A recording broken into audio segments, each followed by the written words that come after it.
Eu sou Felipe Bussinger Lopes, gerente do projeto NAGE, o Núcleo de Apoio à Gestão da Inovação da PoliUSP. Hoje a gente está aqui no Centro de Tecnologia Canavieira, o CTC, em Piracicaba, em São Paulo, para conversar um pouco sobre estratégias de P&D para o setor canavieiro. Estamos com o Jaime Fingerucci, que é engenheiro químico, assessor técnico da presidência do CTC e tem mais de 35 anos de trabalho especializado no setor, principalmente aqui no CTC, e atualmente trabalha com estratégias de negócio, estratégias para o setor sucro-alcooleiro, buscando novas parcerias, desenvolvimento de novas tecnologias e novos parceiros para o setor. Bem-vindo, Jaime. Obrigado, Felipe. Jaime, eu queria começar conversando contigo um pouquinho sobre como se estruturou o modelo de negócio do CTC e como o CTC se formou ao longo dos anos para ter justamente esse reconhecimento no setor sucroenergético.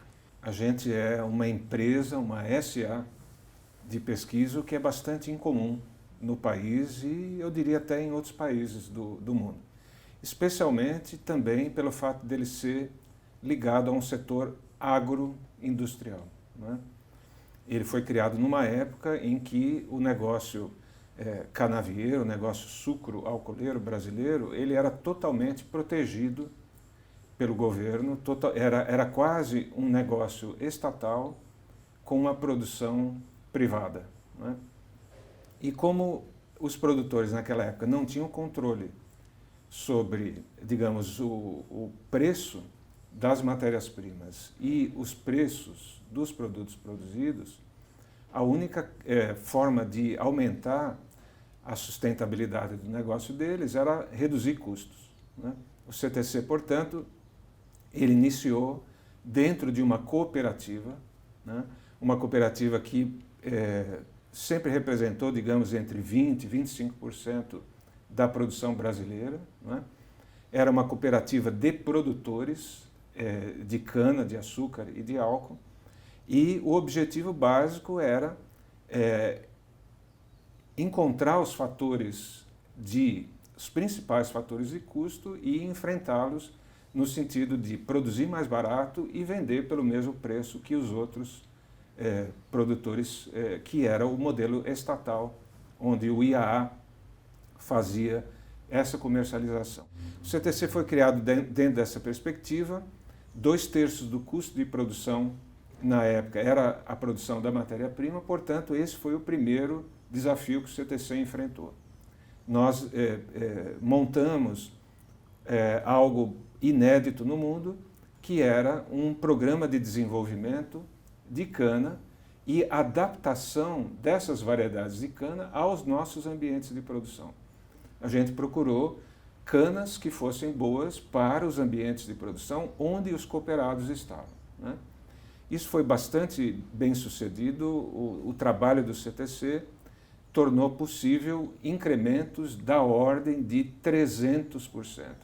Em seguida ao desenvolvimento das variedades, as usinas começaram a receber muito mais biomassa, muito mais açúcar, e para processar esse açúcar começaram a aparecer gargalos.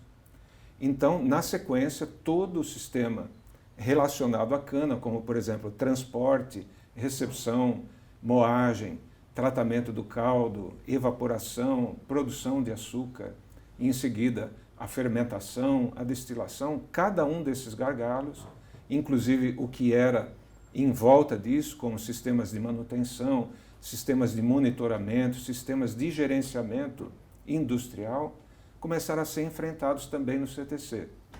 O CTC, portanto, se tornou digamos, um local de inteligência do setor. Né? Com a evolução da própria Copersucar e do sistema produtivo, a Copersucar começou a questionar se ela deveria ser sozinha a proprietária de um centro de tecnologia que beneficiava o setor como um todo. Né? Na verdade, por exemplo, apesar da Copersucar ser 20%, 25% do canavial brasileiro, as variedades do CTC, que eram variedades chamadas SP, elas ocupavam metade da área do Brasil. Então, se metade da produção era beneficiada pelas variedades, por que apenas 1/4 pagava pela conta? Né? Além disso, também a própria Copersucar decidiu focar no seu negócio principal, que era a comercialização, e não propriamente a produção. A produção passou a ser problema das usinas e não da cooperativa como um todo, né? O CTC, então, evoluiu de um modelo de uma pequena divisão de pesquisa para ser uma organização de pesquisa sustentada não mais por uma cooperativa, mas pelo setor como um todo. Deixamos de ser CTC, Centro de Tecnologia Copersucar, para ser Centro de Tecnologia Canavieira, as mesmas letras, CTC, porém abarcando o negócio como um todo. Das 30 usinas aproximadamente que a Copersucar tinha, nós passamos a ter rapidamente 160 usinas, né? Dentro dessa organização, que era uma OCIP, Organização da Sociedade Civil de Interesse Público, sem fins lucrativos, porém privada, como era a Copersucar. Aí a gente teve uma abrangência nacional, o que foi um grande desafio de pesquisa para o CTC, adaptar as suas variedades e as soluções para ambientes de produção diferentes, né? E a gente, então, conseguiu esse aumento, enfrentamos novos desafios, ajustamos a nossa pesquisa para essa finalidade, porém, o setor produtivo, ele também evoluiu, né? Principalmente em função da crise capitalista em 2008, né? Onde o setor estava extremamente alavancado e houve uma redução brusca no acesso ao capital, né? E isso, então, exigiu do setor uma reconfiguração. O CTC, digamos, os associados do CTC, o conselho do CTC, então, fez diversas consultorias e um novo modelo de funcionamento do CTC foi proposto, que é esse modelo único que eu me referi ao início da nossa entrevista. Esse modelo único seria o CTC como uma empresa com fins lucrativos e que deixou de ter associados ou cooperados, como era antes, e passamos a ter acionistas, de tal forma que a gente poderia ter outras fontes de recursos que não apenas a contribuição dos associados, né?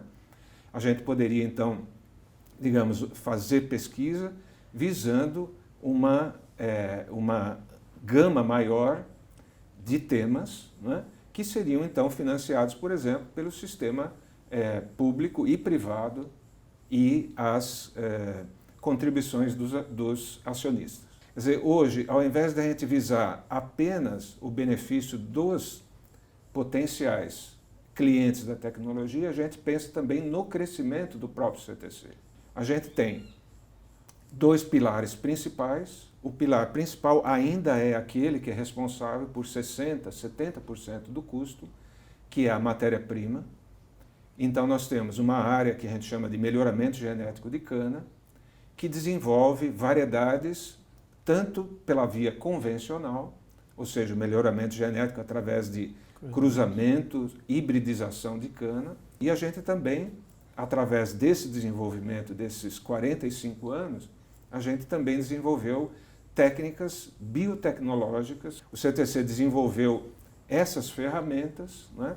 E isso pode alavancar e tornar mais rápido o desenvolvimento dessas variedades melhores. Essa unidade de negócio, melhoramento genético, ela tem como fonte de receita, basicamente, a sua propriedade intelectual. As variedades aqui no Brasil, elas são protegíveis por lei. Existe uma lei chamada de proteção dos cultivares que nos dá a possibilidade de comercializar essa propriedade intelectual. E cobrar royalties.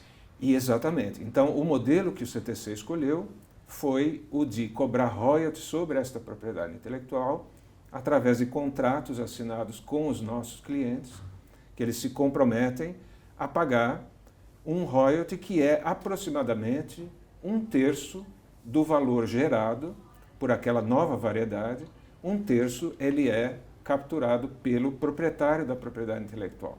Entendo. Então, podemos dizer que o CTC ele trabalha a parte de agronomia, eventualmente com melhoramento genético, trabalhando o plantio, e também com etapa industrial, ajudando nos processos industriais de tratamento da cana. Esse é o segundo pilar do CTC, né? Da mesma forma como ocorreu na cana-de-açúcar, que os desenvolvimentos levaram a uma maturidade, ou seja, nós atingimos um patamar de produtividade muito alto em relação ao resto do mundo, porém ainda não próximo do potencial genético da cana.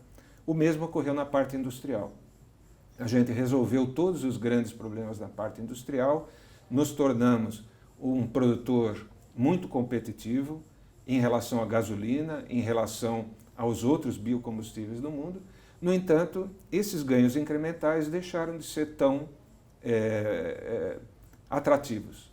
Então, a nova estratégia do CTC, tanto na parte agronômica como na parte industrial, é buscar ganhos significativos, ganhos que justifiquem, que apesar de arriscados, eles justifiquem o investimento no potencial de ganho deles. Então, na parte do processamento da cana, o primeiro novo negócio, né, que a gente já colocou como uma unidade de negócio é o etanol de segunda geração, né? Ao contrário do etanol de primeira geração, onde as usinas ainda podem ter ganhos incrementais usando tecnologias já conhecidas, no etanol de segunda geração, uma nova tecnologia, pouco conhecida ainda, mesmo internacionalmente, quer dizer, ela poderia então ser utilizada gerando ganhos não incrementais. Digamos, uma usina típica do Brasil, de porte médio, ela teria potencial de aumentar sua produção de forma econômica entre 30% a 50%, e não mais 1 ou 2 ou 3% como nos ganhos incrementais. Esse potencial, então, permite que a gente corra o risco de desenvolver uma nova tecnologia que nunca foi aplicada em cana-de-açúcar e está sendo iniciada a ser aplicada em outras culturas de grande extensão, como, por exemplo, na cultura de milho nos Estados Unidos e em outras culturas também, principalmente nos Estados Unidos e na Europa, como o trigo, por exemplo, ou arroz. O CTC também tem uma outra área de desenvolvimento de novas tecnologias, todas elas dentro desse modelo de desenvolvimento não incremental, desenvolvimento significativo, e entre elas eu posso citar, por exemplo, sistemas de colheita e utilização da biomassa de cana que hoje não é recolhida, que é a palha de cana, as folhas e pontas de cana, que hoje são simplesmente incorporadas ao solo, com pouca utilização ainda. Essa é uma outra área que pode ter um grande potencial, ela se encaixa no etanol de segunda geração, fornecendo biomassa para isso.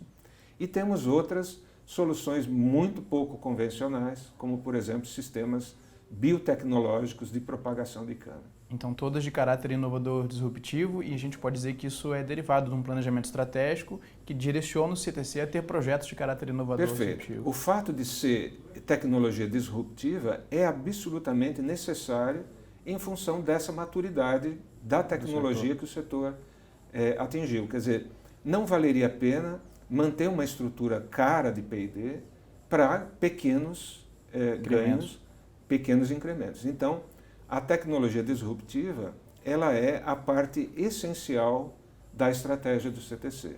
Bom, então a gente pode dizer que o CTC partiu de um primeiro sistema de organização por cooperados para um sistema de associados e atualmente de acionistas, ou seja, uma empresa SA, que trabalha então com seu aporte financeiro, com seu capital basicamente no setor privado.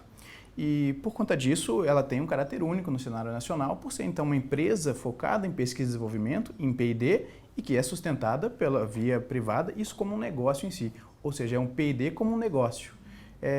Sendo única então no cenário nacional, tendo esse caráter tão diferencial, o que vocês apontariam como as principais dificuldades para uma empresa trabalhar com esse sistema? É verdade, Felipe. Quer dizer, a gente tem essa particularidade, né? Além disso, a gente é uma empresa de pesquisa num país que é o Brasil, né?